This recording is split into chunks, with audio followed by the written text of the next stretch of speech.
Hindi ko alam kung bakit ako napaupo sa bungad. Pero alam mo, lahat ng sinasabi ng speaker doon, pag dito, yayaman ka, magkakot. Alam mo na ito sinasabi sa mga, ako magkakatutunan.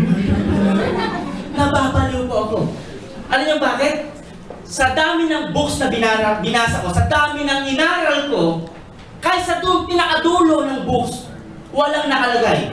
Pag na-perfect mo to, or na-master mo to, yayaman ka. May nakalagay po, wala? Wala. Pero may nakalagay doon lagi. Magiging magaling kang empleyado. Tama mali? Tama. O, sige. Meron na bang umamang empleyado? Wala. Meron naman. Mga kaibigan, grabe po itong resulta ng barkada ko. Alam mo, nung time po na yun, ang speaker pa namin, si Secretary Roy Lagones, sa Forever Living po yung first company. Naku niyo po, alam mo sa totoo lang po, lahat ng tanongin niya doon, bilog-bilog, sabi ko, iba ho yung pakiramdam ko. Alam mo po, nagsimula ko yung seminar alas 2 ng hapon. Alam mo, sa sobrang dami po ng pinakausap sa akin, ganyan din na mangyayari sa inyo. Alas 2 na madaling araw po ako nakauwi. Paglabas namin, pero pinakausap sa akin, janitor. Di ba? Ang laki ng tiyan, di ba? Tapos kulot-kulot yung buhok, sabi niya, Brad, dito, yayaman tayo. Dati pang-map lang ako, Brad, ngayon. Ako na nagpapamakit. Pag hindi may place pa. Dahil ito. Ito pa may lumapit. Dahil alam mo, cellphone, communicator. Alam nyo ano? Butikero. May din po ako, di ba? 10 doble yung itim sa akin. Naka-communicator. Tapos yung cellphone ko po, Central Banker, 5110. Diba? Sabi niya, pare, alam mo, hindi ko nga alam gamitin ito eh. Diba? Grabe ba? Grabe. Ang gagawin mo sa pag ganyan, no? Gusto ko sa akin, hindi ko makakita. Banatan ko kaya ito mga karatatan ko. Alam mo bakit? Ganon sila, ganon magsalita. Ito matindi, may dumating po kapatid niya na expedition. Security guard naman ng 7-Eleven. Mga kaibigan, maniwala ka sa akin. Yung resulta ng mga taong pinamit sa akin ng barkada ko, alam mo, hindi ho ako mapakali. Pag uwi ko sa bahay namin, alas 2 ng umaga po, 2 AM na po ako nakauwi. Bakit po? Wala na masakyan. Tama? Kasi ayaw ko pauwiin talaga. Alam mo, pagkat ako sa bahay namin, sabi ko, Mami, alam mo, yung mami ko na alimpungan na nagising, sobrang lakas ng katukok. Alam mo, pag bukas po niya, alam mo, may pupungas-pungas pa. Alam niyo pupungas-pungas? Yung hindi maintindihan kung matutulog pa o gigising, di ba? Alam, sabi niya, ano, ba't ngayon ka na? Sabi ko, ako mami. Alam mo, sabi ng mami ko, sumilip sa oras na namin, 2 AM, yayamang ka. Ano ka, call boy? Ano sa 2 AM, yayamang call boy? Diba? Sabi ko, ako mami, grabe. Alam mo, kinuwento ang mami ko. Siyempre, mami ko, problemado sa pera, di ba? Naghahanap pagkakataon parang, anong kinuwento? Alam mo, inabot ko kami ng umaga, hindi kami nakatulog. Ito matindi, mami ko, kulang sa tulog, kulang sa pahinga. Pagpasok ko po ng umaga, papunta sa opisina, planchado damit ko, may pagkain pa. Iba talagang magulang pag nalamang yalamang kami. Mahal na mahal pa. Ganun po ba? Ganun ba? Sabi, anak ha, basta pagyaman si mami, mahal na doon ko naramdaman yung pagmamahal ng magulang. Diba? Alam mo yung pag naiinitan ako, kunin mo yung pita na doon, naiinitan si kuya. Okay ka lang ba? Anak, nalab ako. Diba? Saya. Nakawin niyo po, mga kaibigan, January po kami sumali dyan eh. January 1998 po, nainira ko po. Ano sabi bakit? Yayaman daw po ako. Diba? Alam mo, ang ginawa ko po, sa sobrang excited ko, hindi na ako umati ng mga seminar. Bakit po? Magaling ako eh. Lahat, alam mo. Sabi niya, pare, atin ka ng seminar. Pare, alam ko na yung pas. Re-recruitin ko sila lahat. Pinag-recruit ko. Alam mo sa opisina namin, di ba alas 12, alaw na break time, tama? Ginagawa ko, binibilisan ko kung kumain. Bakit po? Kasi marami ako kasabay na kumakain. Pagkain ko mabilis, di ba? Tapos kumain, sabi ko, pare, alam mo, gusto mo bang yumaman yung mga pangarap natin sa buhay na yan. Tapos nagbilog-bilog na po ako ganyan. Isa-isa ko nagawa lang yung katabi ko. Alam mo, kinabukasan, hindi na po ako nakakausap. Sabi ko, lalayo kay Kumander. Parang ako may sakit. Diba? Pumunta naman po ako sa review school. Pinunta ko yung mga kabats ko. Yung mga tinuturuan ko doon sa accounting. Pagpunta ko doon, sabi ko, may bagong technique sa accounting para pumasa kayo. Kinausap ko sila, pinresenta ko. Ang dami ho nila eh. Siyempre, mga idol ako nun, di ba? Presenta ko, lalaman ka dito. Isa-isa ko nagawa namin. Buti na lang may natira isa. Best friend ko, sabi, iba ka talaga. Tinuloy ko presentation. Power talaga. Nagawa pa rin, maganda ba sa akin. Sabi niya, alin?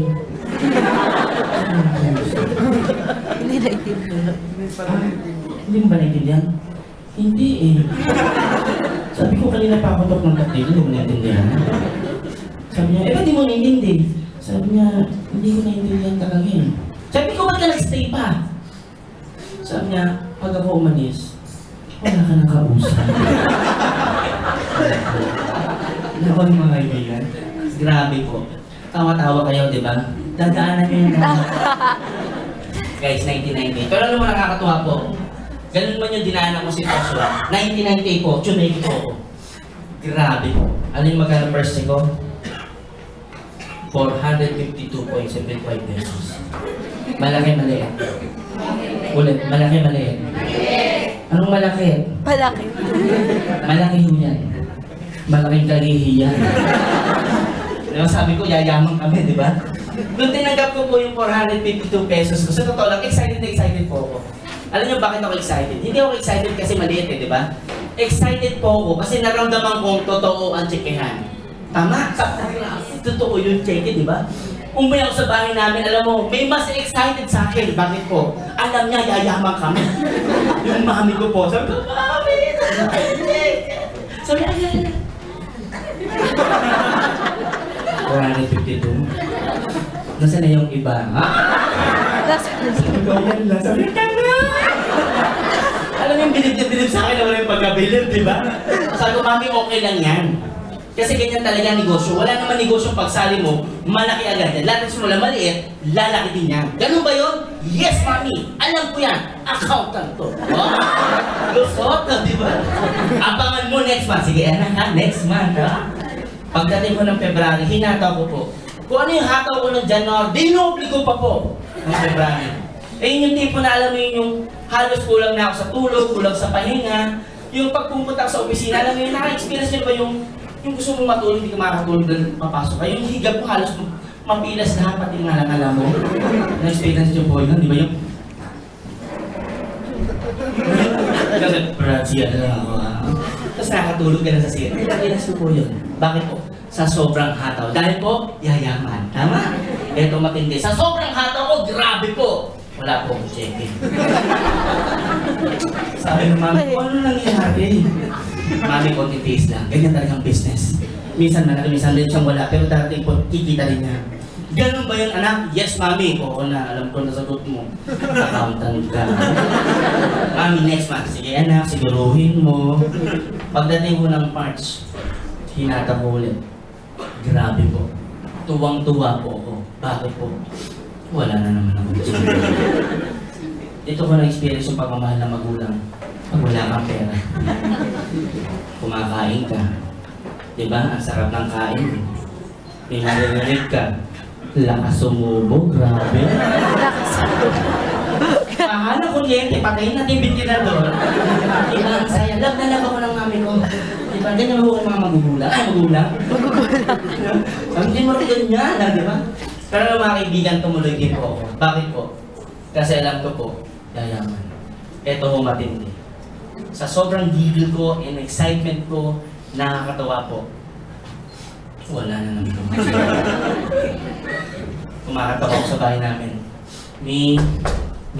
Tulog kami! Tulog daw sila. Grabe, iba. Diba? Alam mo, sabi niya, tigilan mo na yan, anak! Scam yan, anak! Scam daw. Yung yayaman gusto nung di ako kumikita, scam na. Tama? Pero alam mo, mga kaibigan, nung time mo na to, ako mismo nag-isip. Bakit to? Mukhang tama, mami ko. Alam mo ginawa ko po? Kinausap ko po yung upline ko. Sabi ko, pare, bakit ganun? Sabi mo sa akin, yayaman tayo dito. Sabi mo sa akin, kikita tayo ng malaki. Pero bakit ganun? Di ba, hataw naman ako ng hataw. Pare, alam mo naman gano'n ako kasipag. Pero bakit pare wala lagi akong cheque? Alam mo sabi niya? Kasi pare masyado kang magaling. Sabi ko, ha? Kasi pare bawal dito matalino. Naku, niloloko na ako nito. Alam sabi niya, pare dito dapat bobo ka. Ha? Maleche na. Sabi ko, ano sinasabi mo? Alam mo, hindi ko mag-gets yung sinasabi niya nung una. Ang point pala niya mga kaibigan ganito. Sabi niya, tinan mo pare sa school natin, sino matalino? Ikaw o ako? Ano sabi ko? Sabi ko, hindi, ulit na pare. Ikaw o ako? Sabi niya, hindi, sagutin mo. Ikaw o ako? Sabi ko, o di ba ikaw ang talino mo?